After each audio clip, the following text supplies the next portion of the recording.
মোৰ নাম শ্ৰী অমৰেশ দাস। মই ভিডিবিৰ টিঙাই বঙালগাঁও ভিডিবিৰ ছেক্ৰেটাৰী আৰু সেই হিচাপত আমি ইয়াত হেৰি কৰি আছোঁ, চোৱা মেলা কৰোঁ। তাৰ মাজত আমাৰ নিজৰে 10-20 ঘৰ মানুহে যিটো জলৰ সুবিধা পাইছিলে, জল মিছন চৰকাৰীভাৱে পথাৰ জল মিছনৰ ফালৰ পৰা যিটো প্ৰকল্প বহাইছিলে, এই প্ৰকল্পৰ যোগেদি মানুহ উপকৃত হৈ আছিলে। কিন্তু এই ছিষ্টেমটোৰ পৰা যোৱাকালি ৰাতি গোটেইখিনি ছ'লাৰ প্লেট, এদিন আৰ্থিং পোষ্ট, এইখিনি গোটেইখিনি কোনো দুষ্কৃতিকাৰীয়ে চুৰি কৰি লৈ গ'ল। আৰু ইয়াত এনেও বহুত উপদ্ৰৱ চলি আছে।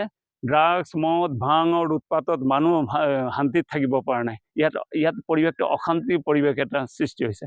এইটো প্ৰতিৰোধৰ কাৰণে বিহিত ব্যৱস্থা যদি লয় চৰকাৰে আৰু চবেই মিলি, তেতিয়া হয়তো অঞ্চলৰ ৰাইজ কিছুমান উপকৃত আৰু সকাহ পাব বুলি মোৰ অনুভৱ। আৰক্ষীক খবৰ দিয়া হ'ল? আৰক্ষীকো খবৰ দিয়া হ'ল। আমাৰ মাকুম আৰক্ষী পৰে, আৰক্ষীকো খবৰ দিয়া হ'ল। আৰক্ষী মানুহ পঠাব বুলি হেৰি দিছে। সদায় সঘনাই আছে। কালি পৰহি সৰু সুৰা চুৰ হৈয়ে থাকে। মানুহৰ ঘৰ বনাই, ঘৰৰ টিন চাল লোহা লংকাৰ এইখিনি চব খুলি লৈ যায়গৈ। মানে কোনেও শান্তিত থাকিব পৰা নাই এই অঞ্চলৰ গাঁওবাসী। সৰু সুৰা মানুহৰ ঘৰত যি আছে, সৰু সুৰা দুখীয়া মানুহত ইয়াৰ পৰা ৰেহাই পোৱা নাই। ধনী মানুহটো বাদ দি এনেকুৱা পৰিস্থিতি ভুক্তভোগী ৰাইজে ভুগি আছে। আমি এইটোৱে ক'ব বিচাৰিম যে যিটো আমাৰ চৰকাৰে খেতি পথাৰ কাৰণে যিটো এটা আঁচনিৰ যোগেদি এখন সুবিধা দিছিলে, আৰু এখন চলাৰ যিটো ছটটো সেইটোৱে নিলে ৰাতি চুৰ কৰি, এইটো বহুত আমাৰ কাৰণে লাজৰ কথা আৰু দুখৰ কথা।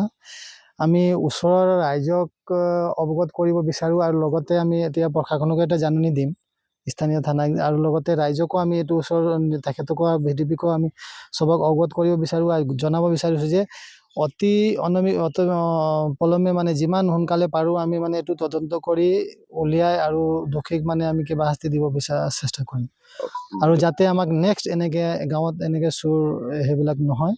আৰু লগতে কিছু মদ পানী আৰু লগতে ড্ৰাগছবোৰ খোৱা বেটা ৰাস্তাত য'তে ত'তে সেইটোও শুনা পাইছোঁ, ৰাইজৰ কমপ্লেইন পাইছোঁ। তো এইটো আমি ৰাইজক এটা আমি সজাগতা হ'ব অহা কেইদিন ভিতৰত দিবলৈ বিচাৰিছোঁ। আৰু আমি ৰাইজকো চবক এটা সজাগতা উচেতন কৰিব বিচাৰোঁ যে ৰাইজকো এইটো অলপ যোগদান দি প্ৰশাসনৰ লগত যোগাযোগ কৰি যাতে আমাৰ গাঁওখন শান্তি শৃংখলাৰে থাকক আৰু শুদ্ধ থাকক বুলি এইটো আমি ক'ব বিচাৰিম।